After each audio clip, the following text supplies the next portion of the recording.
Welcome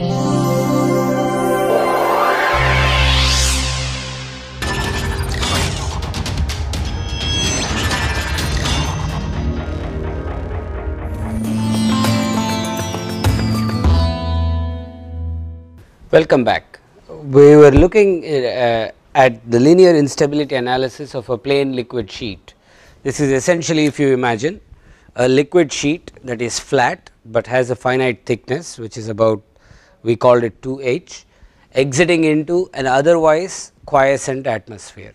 So, we look at the density of the liquid sheet was rho 1 and it was moving with a velocity u1.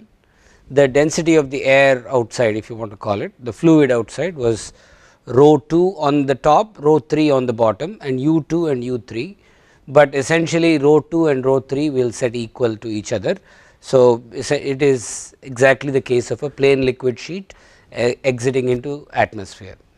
And one point we have to understand in all these linear instability analysis is that we are looking at the stability of an infinite liquid sheet. So, there is no such thing as a nozzle from which the liquid sheet is exiting. Now, you can do an instability analysis of what is called a semi infinite liquid sheet, where you show the presence of a nozzle and then say there cannot, you cannot have the possibility of disturbances upstream of that, and you can only have the possibility of disturbances downstream of the nozzle.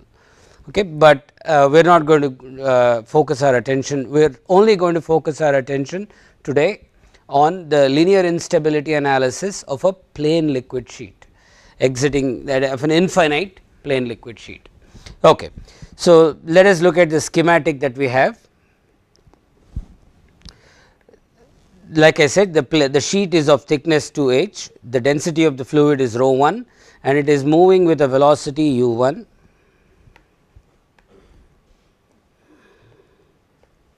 Uniform in the entire sheet, and rho 3 we are going to set equal to rho 2.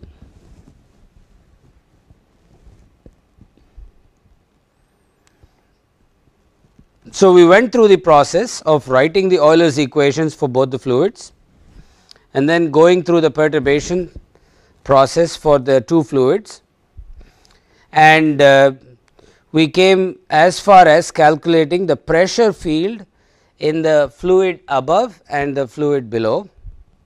The pressure field in the fluid above P 2 is given by this expression C 12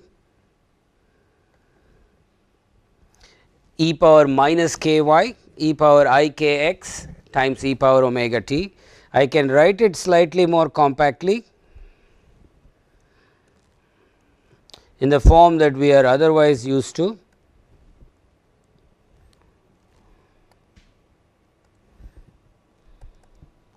Which is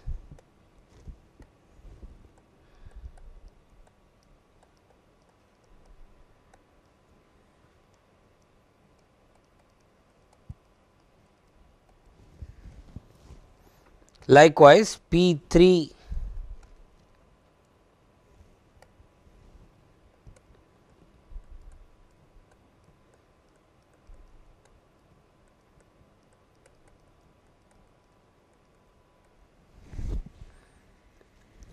and then. So, this is essentially the fluid above and the fluid below P 2 and P 3. As far as the liquid sheet itself is concerned, we went through the process of eliminating one of the variables and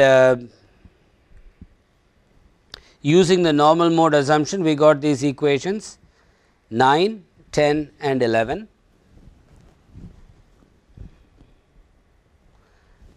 Okay. I can multiply equation 9 by I k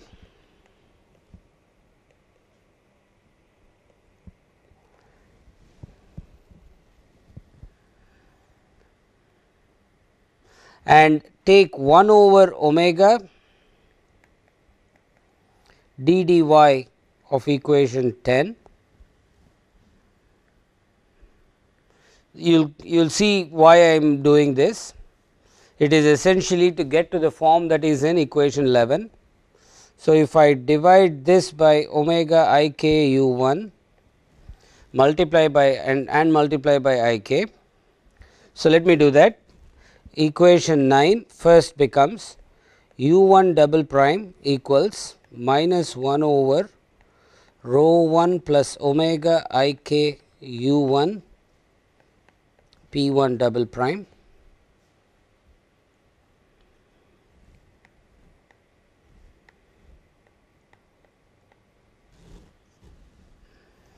So, I k u 1 double prime, you have I k times I k, that is minus k squared, but with the other negative sign this becomes k squared over rho 1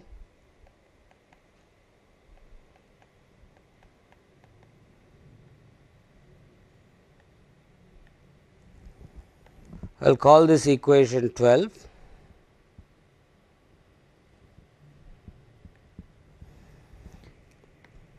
Now, equation 10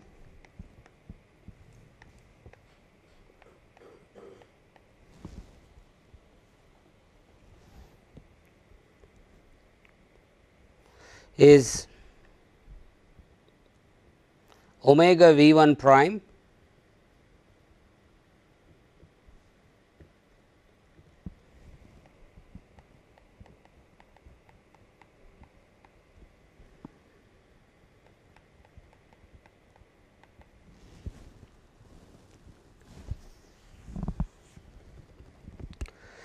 if I take derivative of this with respect to y,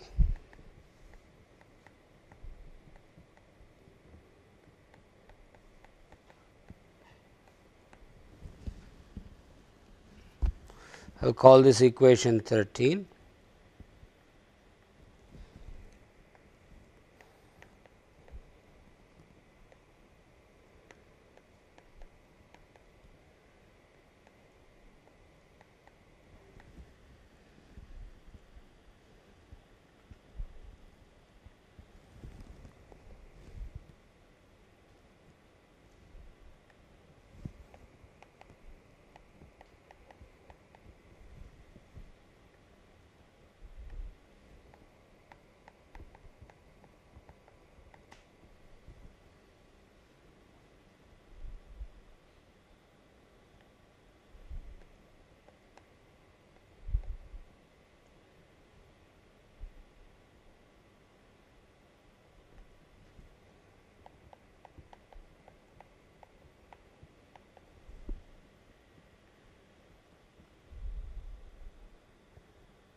Now, using 11, you will find that this right hand side is 0 because of equation 11. What we have, I will write this in a slightly different way, but still recognizable.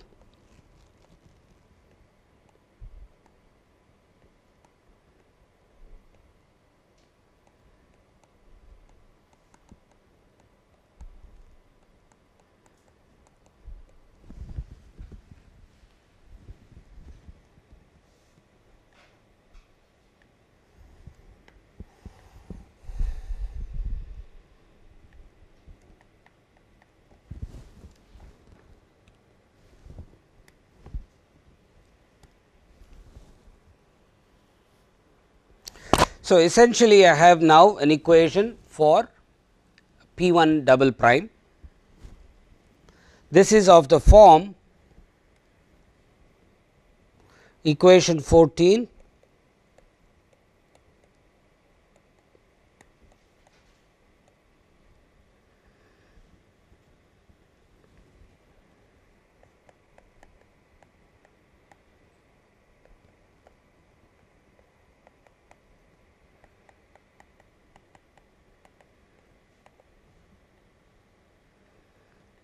where lambda squared equals k squared omega over omega plus I k u 1.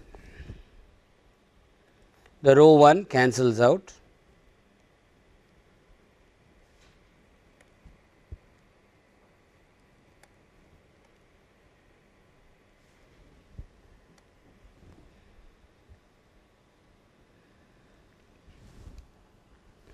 The solution to this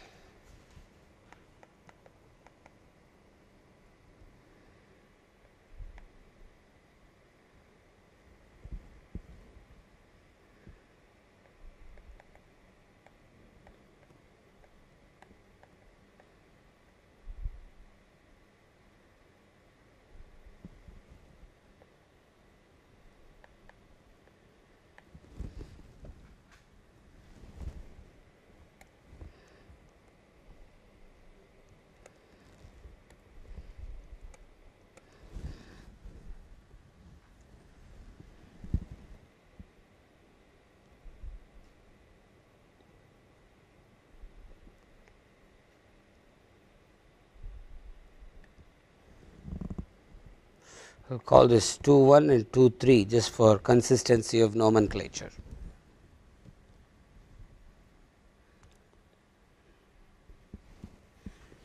Okay. So, I have this C 2 1 and C 2 3 are as yet undetermined, and likewise you have these two constants in the pressures C 1 2 and C 1 3. So, I have C 1 2, C 1 3, C 2 1 and C 2 3.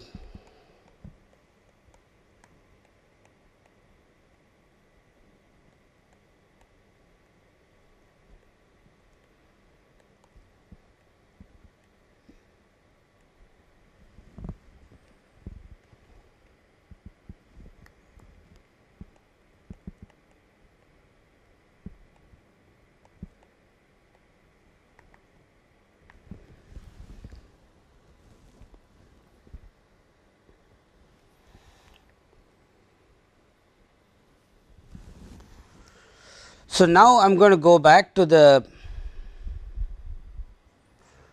schematic that we had, the plane liquid sheet. I will just copy this whole thing.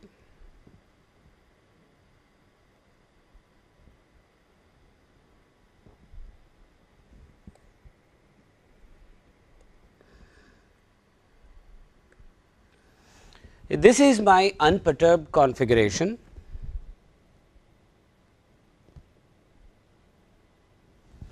If I look at the perturbations on this, so I can have two kinds of perturbations on this, and this is the fundamental difference between a plane liquid sheet and all of the analysis we had before.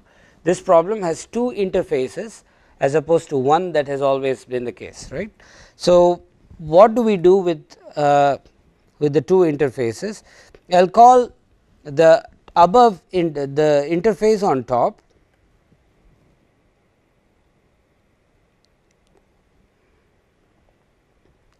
as eta top and the one on the bottom as eta bottom.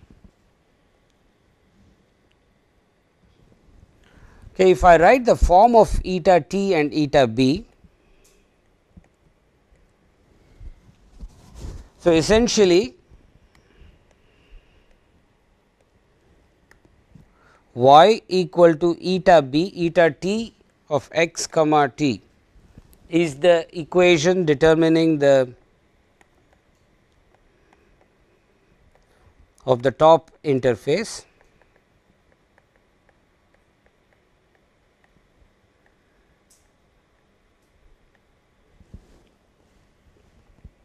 and y equals eta b x comma t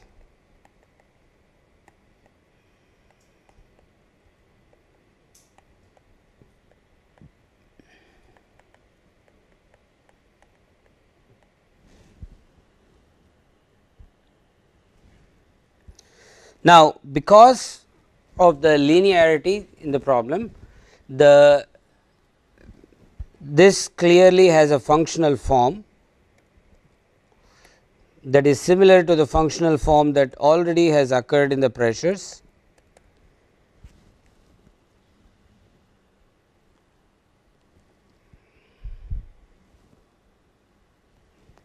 I will call this eta 0 t e power omega t plus I k x.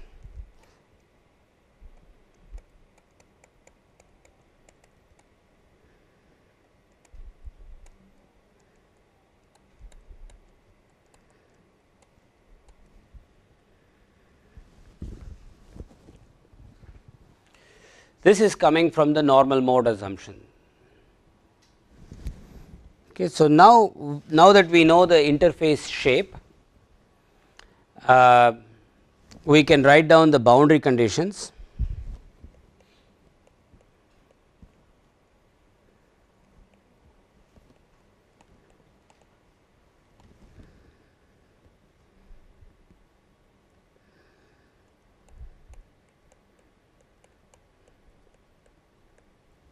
The boundary conditions at the T interface, which is the top interface,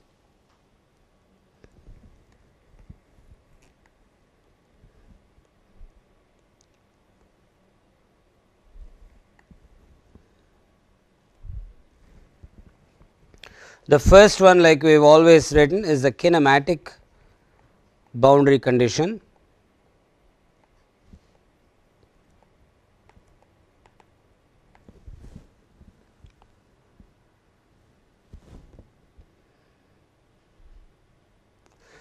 I will write it from the direction of fluid 2 and from the direction of fluid 1.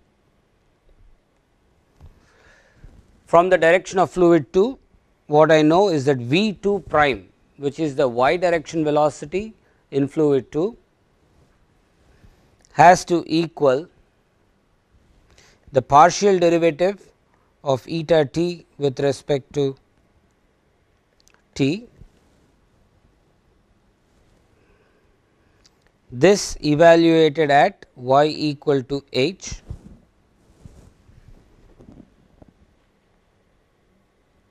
has to equal this.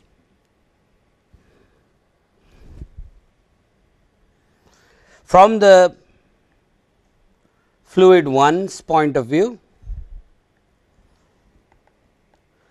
V 1 prime at y equal to h has to equal the partial derivative of eta t with respect to t plus u 1 partial derivative of eta t with respect to x, and all these derivatives evaluated at the unperturbed free surface.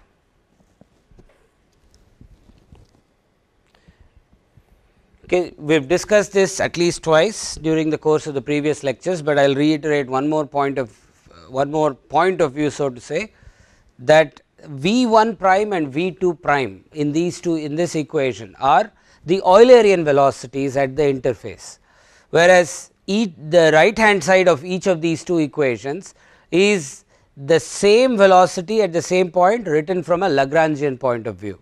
So, if I was a material particle on the interface and I am governed by the equation eta t of x comma t, which means the rate of motion that I am subjected to is fixed.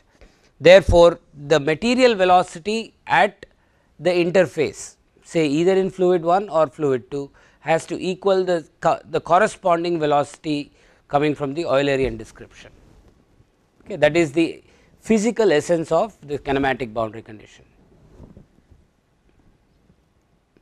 Now, if I write down the dynamic boundary conditions,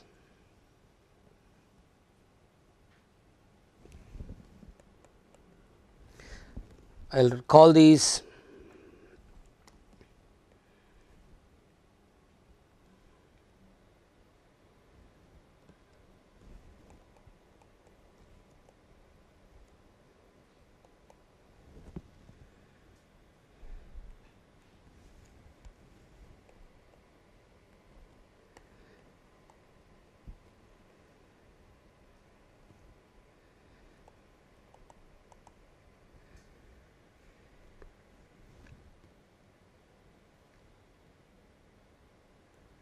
I have two kinematic boundary conditions at the top interface.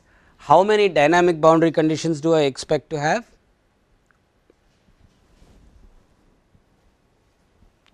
There is only going to be one, because what the dynamic boundary condition amounts to is essentially a force balance on a tiny element. So, if I take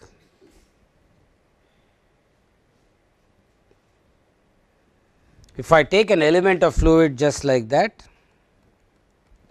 and write down the force balance on that element of fluid, that element of fluid is chosen to span both fluids, but of an infinitesimal thickness. So, its own mass is nearly 0, which means the pressures acting on both sides and the net resultant forces should all balance out.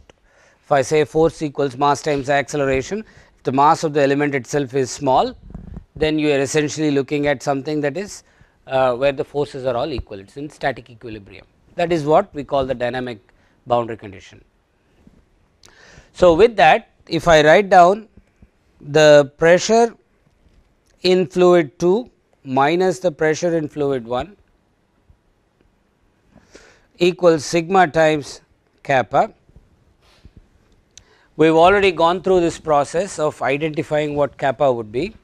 If I know y minus eta t of x comma t equal to 0 is the equation of the surface, kappa is given by this minus d square y dx squared divided by 1 plus dy dx the squared raised to the power 3 half. So, if I simplify that, knowing what the form of eta is, so this is eta 0 t e power omega t plus I k x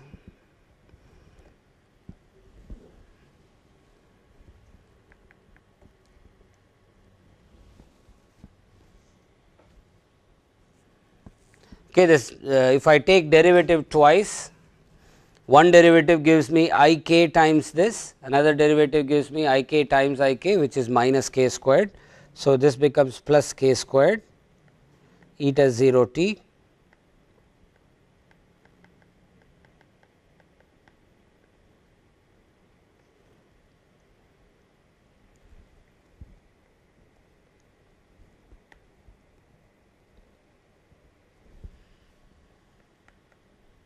dy dx is essentially I k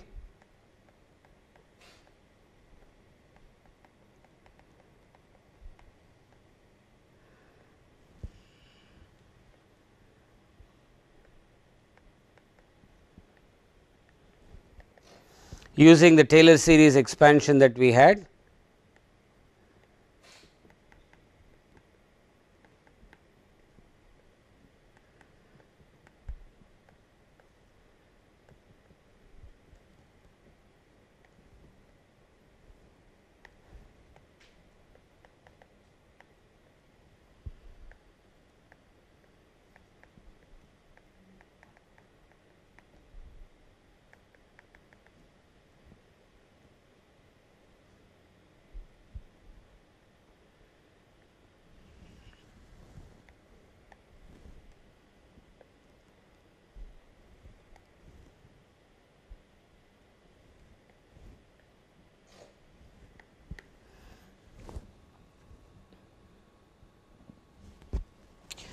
I can clearly see that the minus 3 halves, this term here is order epsilon squared.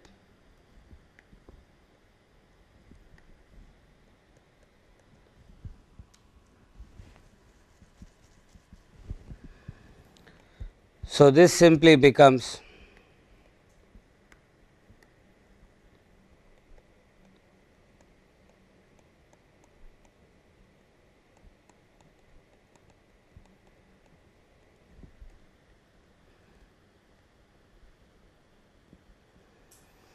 so, this is the formula for the curvature. If I substitute that in the dynamic boundary condition, I have P 2 minus P 1 evaluated at y equal to h.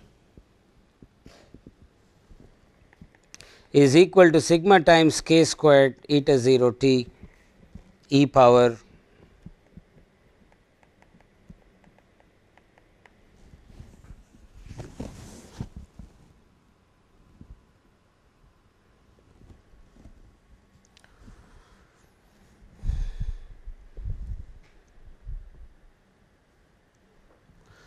we will actually do this just to sort of show what it looks like. P 2 is known, really speaking these are the prime quantities P 2 prime and P 1 prime, because the mean pressure condition was where everything was at the same pressure.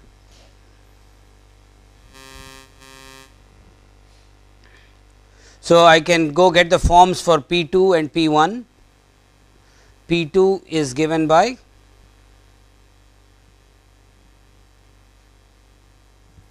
this C 1 2 e power minus k y times e power omega t plus I k x.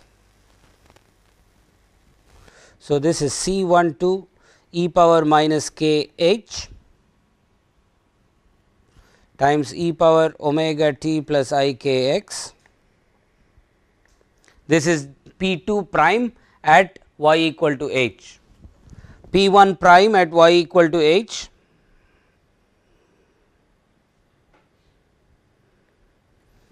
has these two C 2 1 and C 2 3, but this is P 1 double prime. So, we just have to multiply this by e power omega t plus I k x.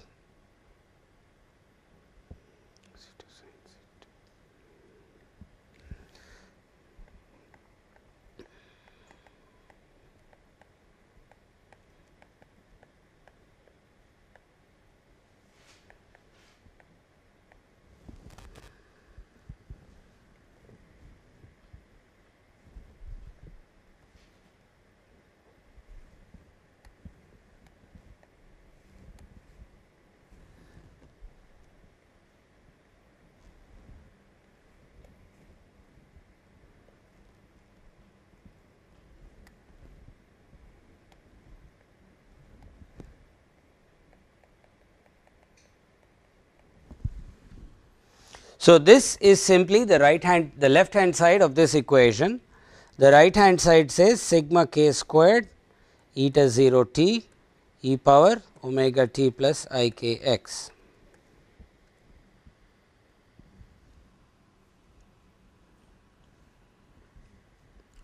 So, from here I have one equation that C 2 1 e power minus k h minus C 2 1 sin k h, sorry C 1 2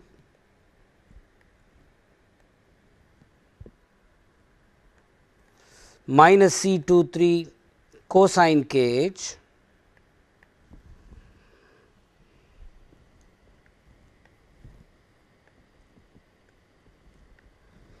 equals sigma k squared eta 0 t.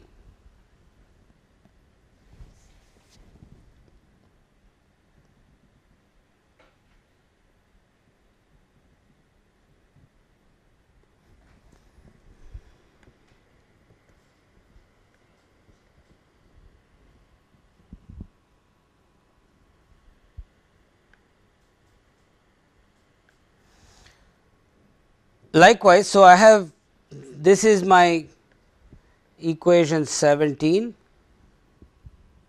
which is I have 15, 16 and 17 as the 3 boundary conditions at the T interface.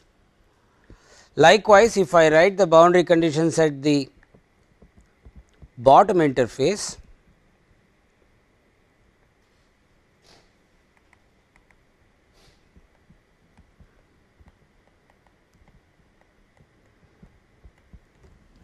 I will have the following.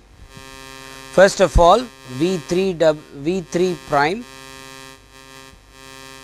at y equal to minus h,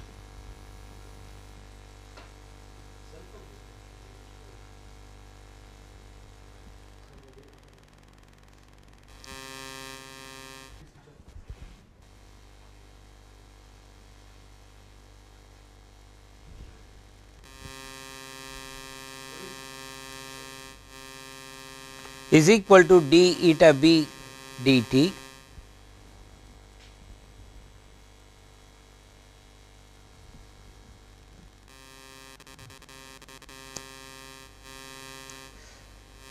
and V 2 prime at y equal to minus h equals d eta b dt plus u 1 d eta b dx.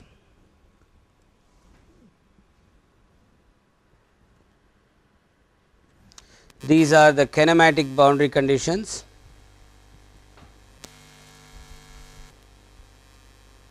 At 1819.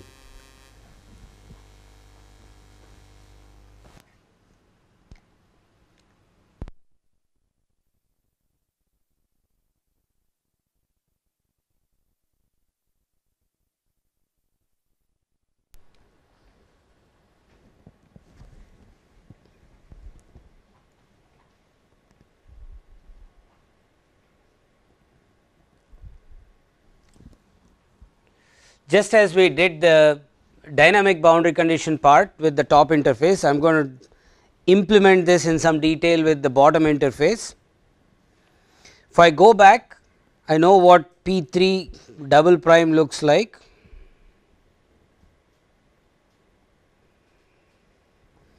P 3 x comma y comma t is given by this whole thing.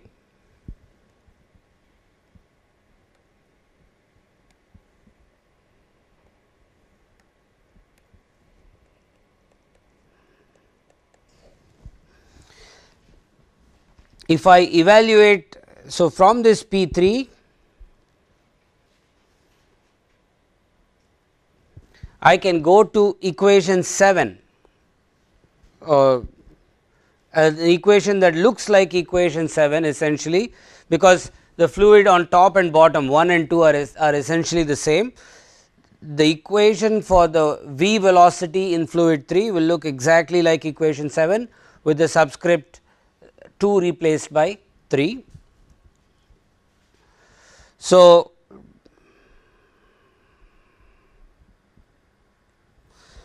I know d v 3 prime dt equals minus 1 over rho 2 because rho 2 and rho 3 are the same.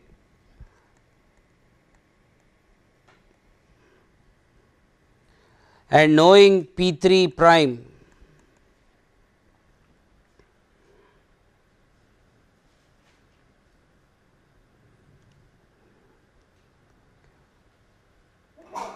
is C13 e power k y e power omega t plus I k x. What we find is that knowing V 3 prime is also of the normal mode form,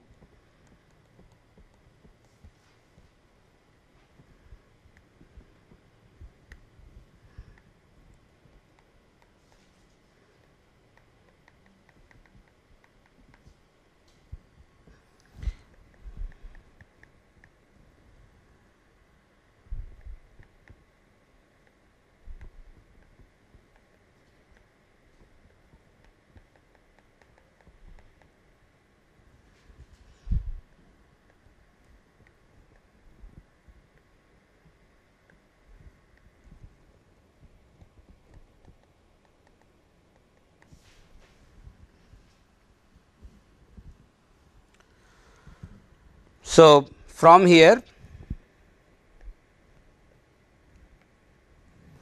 I find omega V 3 double prime is minus 1 over C 2 times C 13 k times e power k y. This is the functional form, this is the equation that gives you the functional form for V 3 double prime. So, if I substitute that in the boundary condition 18,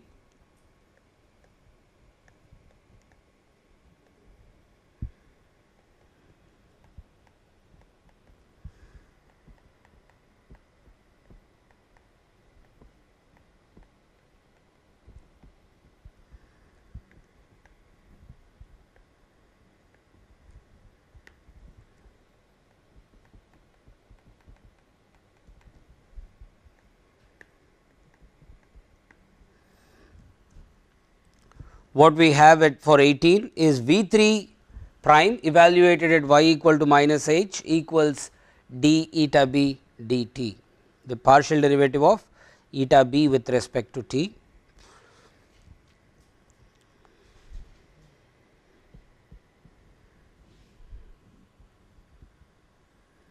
So, if I evaluate V 3 prime at y equal to h, I have minus 1 over rho 2 omega C 1 3 k e power plus k minus k h, because y equals minus h, e power omega t plus I k x equals omega eta 0 b e power omega t plus I k x.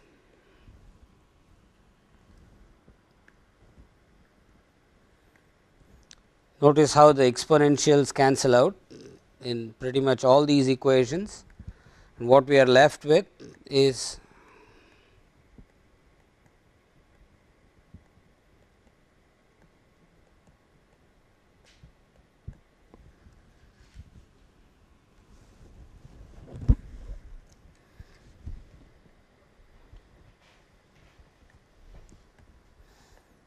so this is 20, but comes from 18.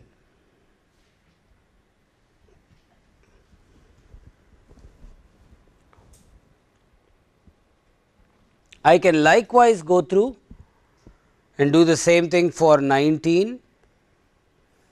I am just showing you how you can take the solution that we have for the pressure and find the y direction velocity and use the kinematic boundary condition to come up with the expression relating the unknown constants and eta zeros, eta 0 t and eta 0 b.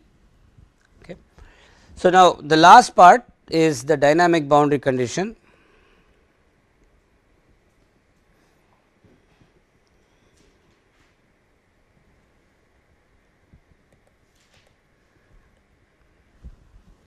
At the B interface,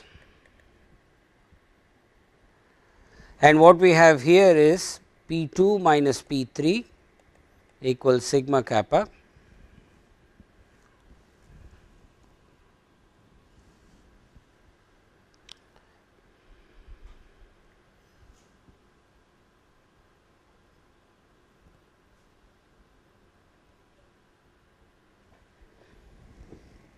evaluated at y equal to minus h. You can find kappa to be the same k squared eta 0 b e power omega t plus I k x up to order epsilon.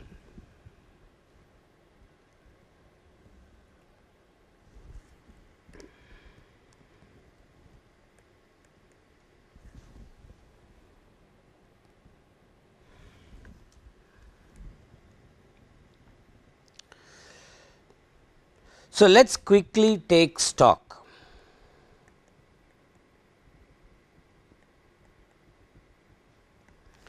What are the unknown constants that we are yet to find? We have C 1 2, C 1 3, C 2 1, C 2 3, eta 0 b and eta 0 t.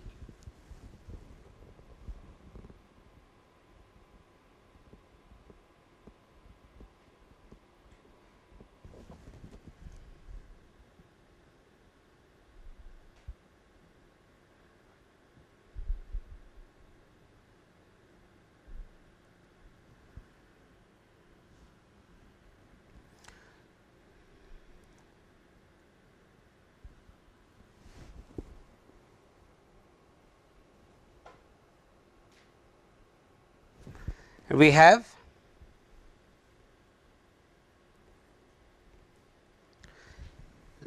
six boundary conditions.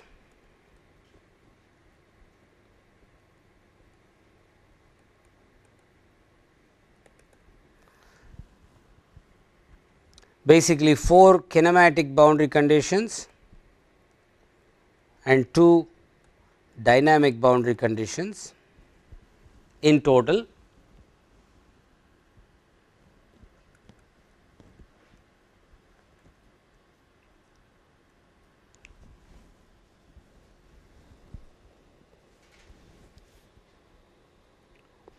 When you go through this process though, what you will it looks like a nice consistent eigenvalue problem. Now, mind you that all these boundary conditions yield only homogeneous equations. If you look at equation 20 as an example, C13 is my unknown constant, eta 0 b is one of the unknowns in the list that we had just here under. Likewise, every one of our equations would be and like for example, here C12, C21, C23 and eta 0 t. So, every one of these equations would yield you a homogeneous equation, every one of the boundary conditions would yield a homogeneous equation in these 6 unknowns that are shown here.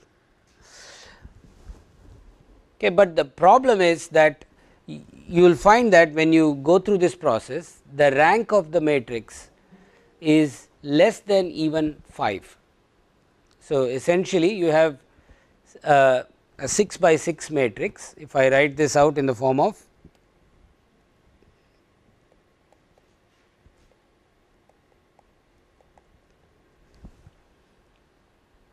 I can, where x vector is basically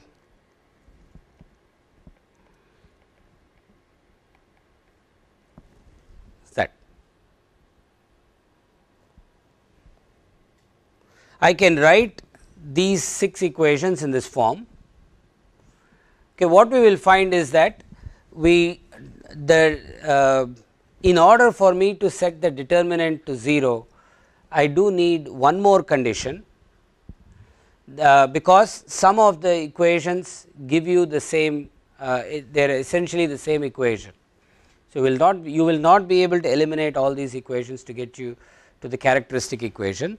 The condition that is used is basically assigning a value to this ratio. Okay. Now, let us quickly look at what this ratio means. If I take 2 menisci and if one of this meniscus has a perturbation of that form, I have 2 possibilities for the bottom. One, it is in phase or exactly out of phase. So, this number can either be plus or minus 1.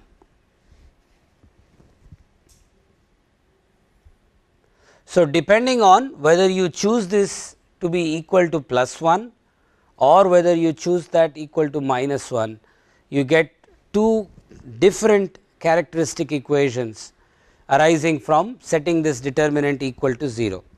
So, these are of this form, but determinant of A equal to 0 is the characteristic equation.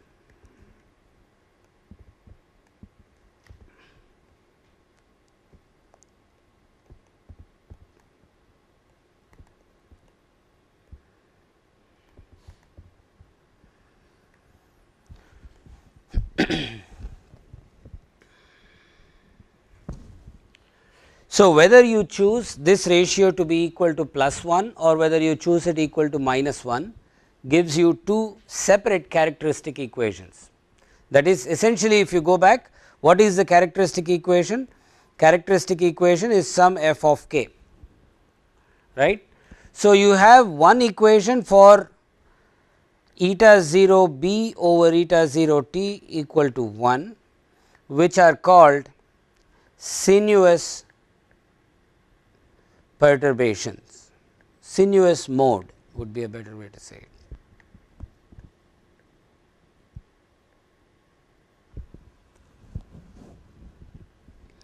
And you would get another equation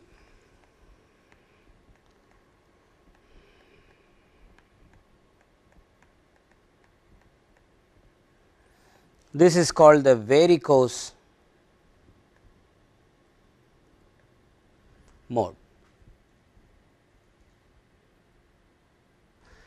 So, for a given wavelength or for a given wave number,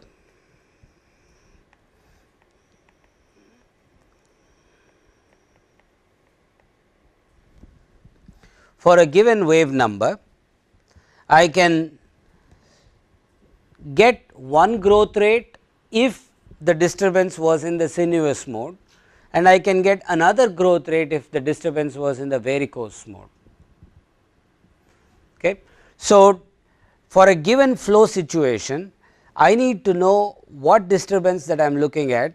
So, I can plot my dispersion diagram, which is omega versus k. So, I want to ultimately identify the value of k for which omega is a maximum, and for me to get to that condition, I need to know which mode it is that I am looking at. So, typically what you could do is that you could plot a dispersion diagram for both the sinuous mode and the varicose mode and choose the one k that has the maximum growth rate of all the modes possible, of both the sinuous and the varicose modes. Okay. So, in fact, this is kind of nice. If you go back and look at what this actually physically means, the if I assume the sheet is if I assume the sheets to be composed of parallel menisci initially in the unperturbed condition, the sinuous mode says that both of them are in phase, which is like saying that the sheet is going to, if I look at the top meniscus and the bottom meniscus as being the top and bottom surfaces of my palm, essentially they are both in phase, sort of like that. Okay. So, this is like a flag flapping in a breeze, for example, would be the case of a sinuous mode, except for a rigid object you cannot have a varicose mode. But since you have you are dealing with a liquid sheet, the liquid sheet could go into a mode where it thickens at one point and thins at another point, completely symmetric about the halfway axis, about the x equal to, about the y equal to 0 position. Okay. So, there are situations where we see that a sheet thickens and thins, which in the varicose mode. There are situations where the sheet is more of a flapping nature. Okay. So, depending on the flow condition, you may get one kind of breakup or the other. Now, if you go back and look at the analysis that we have performed, there is nothing in this analysis that says that the liquid sheet, that you have a liquid sheet exiting into air. They are just fluids of some densities. I could have a gaseous sheet. So, like a sheet of gas that is, let us say, entering an otherwise quiescent liquid. Now, you can imagine how if I did that, the varicose mode would essentially mean bubbles forming. The menisci sort of being anti-symmetric to each other, or menisci being mirror images about the y equal to 0 axis, would amount to sort of like a bubble becoming trapped. So, if you did this analysis, you would find that the situation where rho 2 is less than rho 1 and rho 1 is less than rho 2 and rho 3 would give you the varicose mode showing the dominant behavior, whereas if you had a liquid sheet exiting into air, generally speaking you would find the sinuous mode dominating. Okay. So, let us look at some results. So, if I completed this analysis, what I will get is a dispersion relation that looks like this.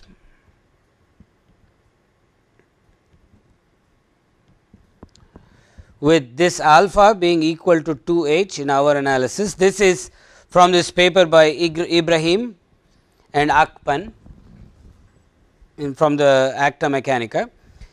This u 0 in their nomenclature is our u 2, our u 1.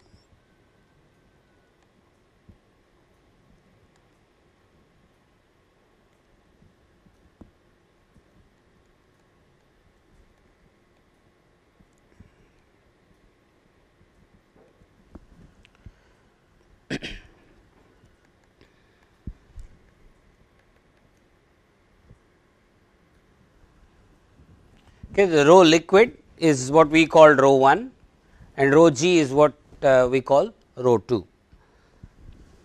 Now, if I so this is essentially a quadratic in omega. So, that I can solve just like the previous situation, I can write omega is minus tan hyperbolic, or I can essentially I can write the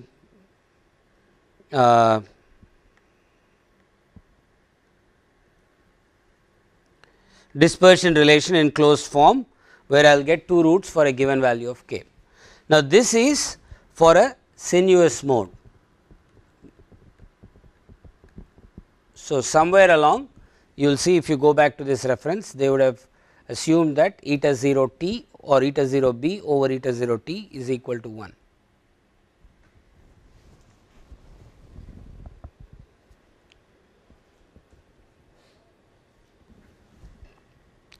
Now, if I look at the results from, if I look at an extension of this, now all of thus far we have only looked at inviscid analysis. Okay, we will at the beginning of the next class start off with including the effect of viscosity, liquid viscosity, and see what we find.